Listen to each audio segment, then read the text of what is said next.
Assalamualaikum warahmatullahi wabarakatuh. My name is Arfat. Welcome to a brand new video. Today I have book recommendation. As you can already tell from the title, the church fathers were influenced by philosophy. But what sort of philosophy were they influenced by?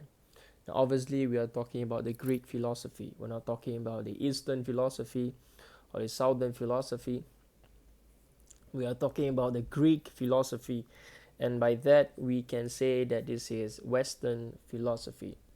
The early church fathers were living in a Hellenized world, okay, world that have been influenced by Greek cultures and Greek thoughts and thinkers, and majority of them have studied the Greek philosophy of Aristotle and his teacher Plato, and of Socrates, based on Plato's interpretation or based on Plato's writings about what Socrates wrote, as well as Cynics, Epicureans, and things like that. So, how do we know which philosophy influenced which church fathers? For this, we do need to have a foundation on what philosophy really is. Okay, what are the different schools of philosophy? And for that reason, I have decided to recommend 5 books. Some of these books are academic, and some of these books are really beginning books that you can read easily with a steady flow. I have 5 books with me that I can show you, and there is one more book that I cannot show you uh, because it is up here. But I've made videos about this book before, and you can just check my channel. I'll mention it in this video as well. So the very first book that I would like to recommend you is more of a children's book. I would say secondary school level book. And this is A Little History of Philosophy, okay, published by Yale University Press. Now, if you're 50 years old, you might find reading this book a little bit too, you know, too easy or too childish to even read this book. But I could recommend. I think this is the best book that I'll recommend you today, okay? Because this is written straight to the point. The author present you what is Platonism, what is um, all the different philosophy, okay. Not necessarily he will show you how he came to this conclusion, okay, but this is basic. This is what you need to know about philosophy, and this is very straight to the point, okay. And this is a fantastic book written um, for a secondary school student, or even lower senior level student. But nevertheless, this is actually a fantastic read. Okay, the best book that I recommend today, based on philosophy, in my opinion. Very straight to the point, easy for you to understand. And so, once you read about Platonism, okay, Aristotelianism, and then once you start reading the works of the church fathers later on, you start to recognize certain themes. Okay, the church fathers' origin, for example, he argues this way because you know that his background is on different philosophical school, and you can actually determine what philosophical school he actually studied. Okay, now the second book is more of an academic book, written for college student, and this is also a beginning philosophy book, like basically what is philosophy and things like that, but written in a more academic fashion, okay. And this is Ancient Philosophy, published by Oxford University Press, okay, by Kenny, okay, Sir Anthony Kenny. Now, this is published by Oxford, and so it has a lot of materials in it, but still I find that this is easy to process, It is not comprehensive. It is not too difficult, in my opinion, even though it is published by Oxford. Okay. Out of these two books, okay, I would still recommend this. If you have to buy just one book on philosophy, I'm just gonna lay it out there. Um, I found this to be the best that I have read. Obviously, I've not read all books on philosophy, on ancient philosophy, yeah, but this book seems to be a fantastic read, very smooth flowing. Now we go now to the New Testament, or the Christian approach, okay, or books that discuss about Christianity and philosophy. Now that if you have read these two books, you would have known the background on what philosophy really is. Okay, this book doesn't, how do I say, this book is written in a way whereby it lays to you what philosophy really is, the different philosophical school or philosophical thought. This book does that as well, and it ties it with Christianity. Okay, it doesn't do it all throughout the book, but it does contain chapters that ties that with early Christianity. Okay, and so this is a really, because this is a scholarly work, that's what I said. If you want a book that is strictly focused on Christianity and philosophy, Philosophy in Christian Antiquity, okay, by Christopher Stead, or Stead. This is a very, very fantastic book. As you can see, I have a lot of notes here because I'm making a video on Christian philosophy in the near future. And so this book is, again, this is written in an academic fashion, and so it takes time for you to actually know, but the author does a really fantastic job. It introduces to you the different philosophical school, what is Platonism, what is Epicureanism, and things like that, so you are not left in the dark when he mentioned these names. Okay, and so this is a fantastically written book, and published by Cambridge University Press. Next one. How do we get from philosophy to Christianity, and how does philosophy shape the early Christian thought? Okay, this book does that as well, and so this book, but a more focused study is actually from Louis Marcos. Okay, what does Plato have to do with the Christian faith? Okay, this is from the back here. This book is called From Plato to Christ, and this is published by InterVarsity Press, and how Platonic thought shaped the Christian faith. Okay. Again, you should know that this book is not that how do I say, not that extensive. Okay, it is about 230 pages or so. It doesn't have one thing that I wish that this book has, is notes. Okay,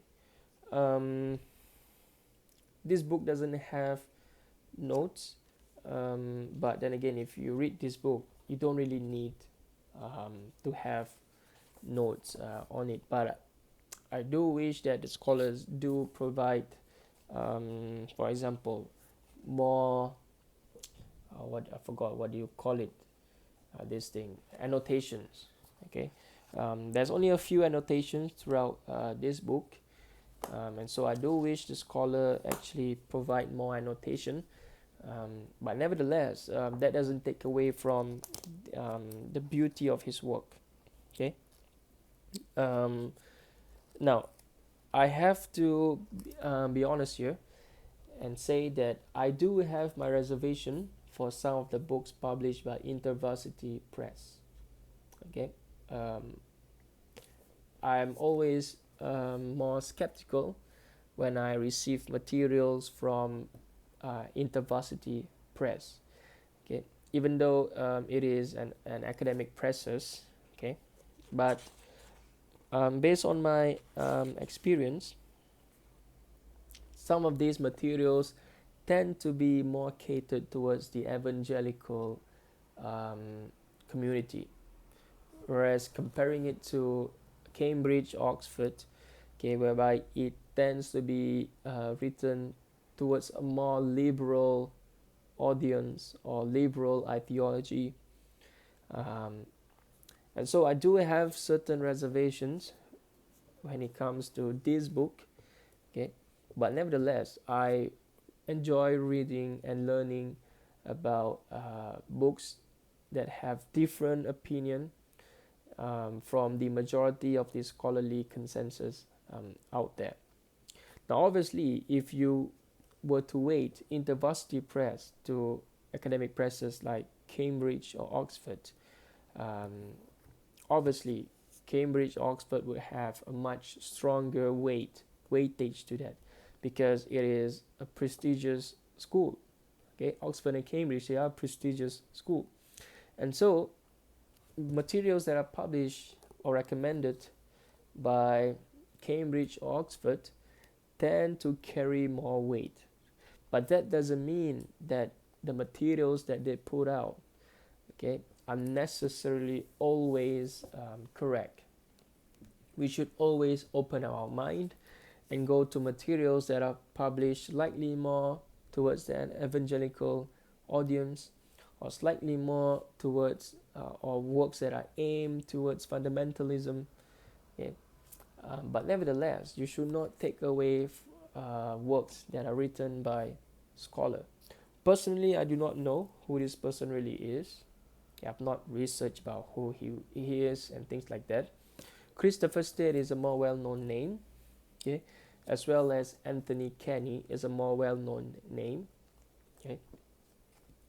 And so I do tend to give more weight to these two books than to this one, but I'll still recommend this one, okay, because it shows you the development, okay, from Platonism to Christ, just as the title recommend, the title suggests or indicate. I'll read you the chapter, the content, okay. Now, part 1 is Plato pre-Christian vision. Okay, we have Socrates, the Sophists, and the pre-Socratics, the Republic, okay, the myth, part 1 and part 2, the laws, and Timaeus. Part 2 is about Plato's Christian legacy, okay, the rising path, origins, musings, Plato in the East, okay, which is the three Gregories, the Gregory of Nazianzus, okay. Plato in the West, Augustine, Boethius, and Dante. From Renaissance to Romanticism, Erasmus, Descartes, and Coleridge. C.S. Lewis, Christian Platonism. And so this is, I would not say extensive discussion, but nevertheless, I would still recommend this to you.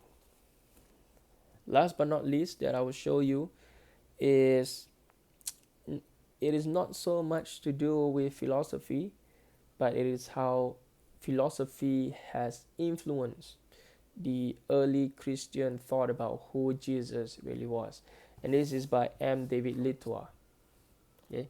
Jesus Deus. Okay. The early Christians' depictions of Jesus as a Mediterranean God.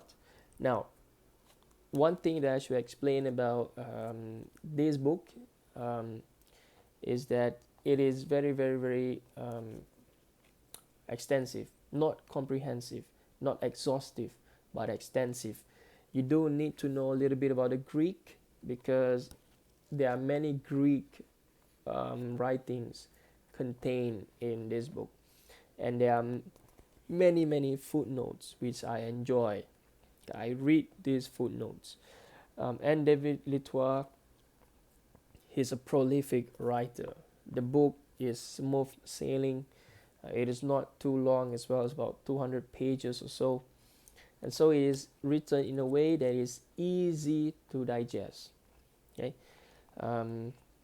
and again, you do need to know a little bit about philosophy, about the early Christian thought, about the Greco-Roman thought, because the Greco-Roman thought is that there are many kinds of divinities floating around, that separates between humans and the one divine God at the top. And philosophy have somehow shaped the early Christian thought about the different deities and divinities. But some scholars would argue that philosophy has nothing to do with this.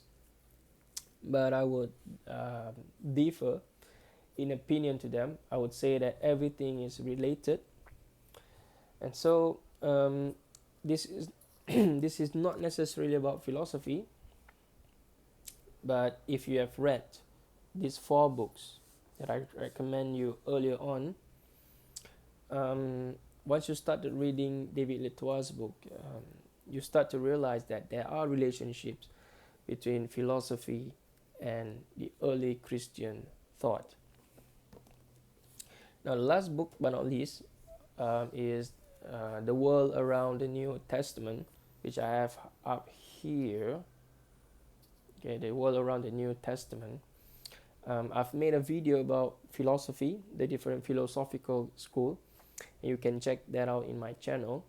Okay, and this book does contain chapter on philosophy, only a chapter on philosophy, and various other philosophy gets mentioned in different parts of the book. But again, the reason why I do not recommend you that book, okay, in this video, it is because that you will waste your money spending. I paid about $50 for $48 for that, whereas you can already find the information in here, as well as in some of the books that I recommended you. So you don't really need to know, if you want to know about philosophy, you don't really need to buy that book. You can just buy this book and this book by Christopher Stead. Okay? And that's the reason why I do not showcase this book to you, because if you want to know about philosophy, I do not recommend you buy that book, because you can already find the information here. Alright, ladies and gentlemen, hope this video has been helpful for you. I'll see you on my next one. My name is Arfat, and Assalamualaikum warahmatullahi wabarakatuh.